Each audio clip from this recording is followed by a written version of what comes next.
RDO కానీ additional collector గారి దగ్గరికి ఈ 2 స్థానాలకి డైరెక్ట్ గా మీరు వెళ్ళి అప్పీల్ చేసుకోవచ్చు, కాగితం ఇవ్వచ్చు. ఎవరు తప్పు చేశారని అనిపిస్తే పైనుండే 2 అధికారుల దగ్గరికి వెళ్ళి అప్పీల్ చేసుకునే అవకాశాన్ని ఈ చట్టంలో పొందుపరచబడింది. అంతేకాదు సిసిఎల్ఐ తర్వాత ప్రత్యేకమైన ట్రిబ్యునల్స్ ని కూడా ఏర్పాటు చేసే అంశాన్ని ఈ చట్టంలో పొందుపరచబడింది.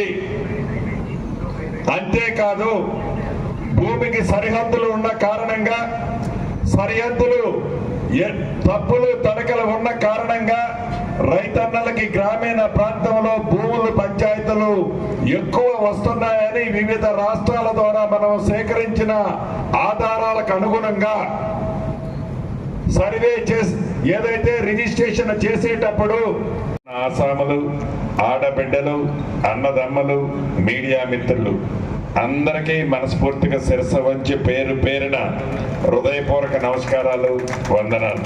సుదీర్ఘంగా కష్టమైన నష్టమైన మీతోనే ఉండి ఈ ధర్మపురి కాన్స్టిట్యున్సీ ప్రాంతంలో ప్రతిపక్షంలో ఉన్న ఎమ్మెల్యేగా గెలిచి జారిపోయిన కష్టాన్ని దిగమింగుకొని ఆనాటి ప్రభుత్వంలో మీ పక్షాన ఉండి నిజాన్ని నిర్భయంగా చెప్పే దాంట్లో, పోరాటం చేసే దాంట్లో ఉన్నాడు. కాబట్టి పూర్తి నమ్మకము, విశ్వాసంతో మన ఈ ప్రభుత్వము ఇందిరమ్మ ప్రభుత్వంలో మొన్నటి ఎన్నికల్లో అద్భుతమైన మెజార్టీతో మంత్రి మీద లక్ష్మణ్ణను మీరు గెలిపించారు.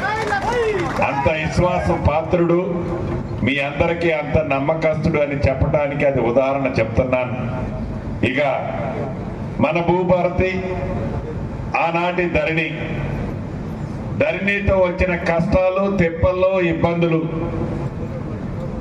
ఆనాటి దొరవారు 4 గోడల మధ్య 4 వ్యక్తులు వారి స్వార్థం కోసం తయారు చేసింది ధరణి అయితే, ఈ భూభారతి పేదవాడి కోసం లక్షలాది మంది ప్రజల అభిప్రాయాలను సేకరించి వారి అభిప్రాయాలకు అనుగుణంగా దేశవ్యాప్తంగా 18 రాష్ట్రాల్లోని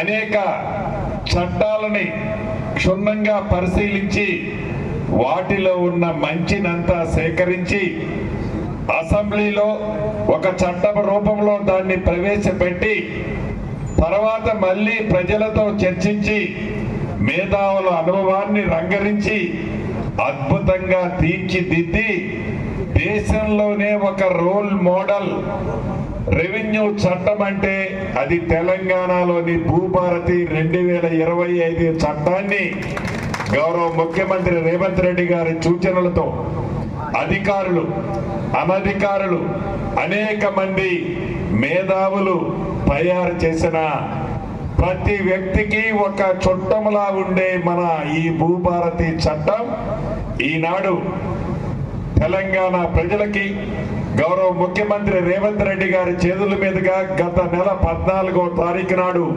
మహానుభావుడు డాక్టర్ బిఆర్ అంబేద్కర్ గారి జయంతిని పురస్కరించుకొని తెలంగాణ రాష్ట్ర ప్రజలకి అంకితం చేసిన లగాయతు మొదటి విడత పైలట్ గా రాష్ట్రంలో 4 జిల్లాలలో 4 మండలాలని ప్రజల వద్దకే, రెవెన్యూ గ్రామాలకే, రెవెన్యూ వ్యవస్థని, ఎంఆర్ఓ స్థాయి అధికారులని వారి టీముని పంపించి అప్లికేషన్తో సహా ప్రభుత్వమే రెవెన్యూ గ్రామాలకు పంపించి వారి సమస్యలని ఆ అప్లికేషన్ మీద టిక్కు పెడితే అక్కడికక్కడ పరిష్కరించేవి కొన్ని ఉంటే మరికొన్ని ఎంఆర్ఓ ఆఫీసులో కూర్చొని పరిష్కరించేవి మరికొన్ని ఉంటే, అంతేకాదు ఏ రైతన్న స్వచ్ఛందంగా సర్వే చేస్తే ఆ రైతన్న మ్యాప్ను కూడా వారి పాస్బుక్ లో ఆ మ్యాప్ను కూడా జత చేయటం జరుగుద్ది అఫీషియల్ గా. ఇంత సర్వే చేయాలంటే మన దగ్గర సర్వేలు లేరు కదా అని రైతన్నల్లో కొంత అనుమానం ఉంది. దాన్ని దృష్టిలో పెట్టుకొని ప్రభుత్వ పక్షాన ఇప్పుడు 283 మంది సర్వేర్లు ఉన్నారు. మొదటి విడతగా దీన్ని 1000 మందికి పెంచాము. అంతేకాదు ప్రైవేటు సర్వేర్లకి లైసెన్సులు ఇచ్చి వాళ్ళకి 3 నెలలు ట్రైనింగ్ ఇచ్చి రాష్ట్ర వ్యాప్తంగా సుమారు మొదటి విడత 6000 మందిని సర్వేర్లని ఈ రోజు చివరిగా అప్లికేషన్ డేట్ ఉంది. ఈ జూన్ 2వ తారీఖు నాడు అపాయింట్ చేస్తున్నాము.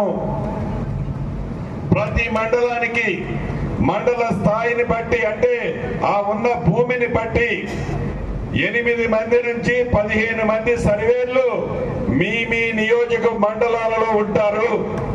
కాబట్టి భవిష్యత్తులో సర్వే చేయాలి అంటే రోజులు, నెలలు, సంవత్సరాలు ఎదురు చూడాల్సిన అవసరం రాదు.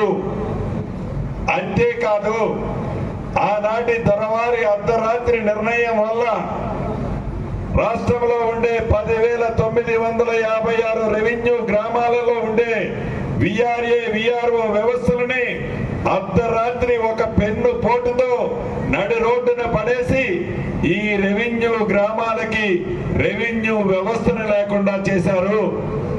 ఈ చట్టంలో సర్వేర్లతో పాటు రెవెన్యూ అధికారులకు కూడా ఈ జూన్ 2వ తారీఖు నుంచి రాష్ట్రంలోని 10,956 రెవెన్యూ గ్రామాలకి రెవెన్యూ అధికారుల్ని పంపిస్తూ ప్రతి డిసెంబర్ 31వ తారీఖు నాడు గతంలో లాగా ఆ సంవత్సరంలో జరిగిన అమ్మకాలు, కొనుగోలు అన్నింటినీ కలుపుకొని జమాబందీ కార్యక్రమాన్ని కూడా ఏర్పాటు చేసే విషయాన్ని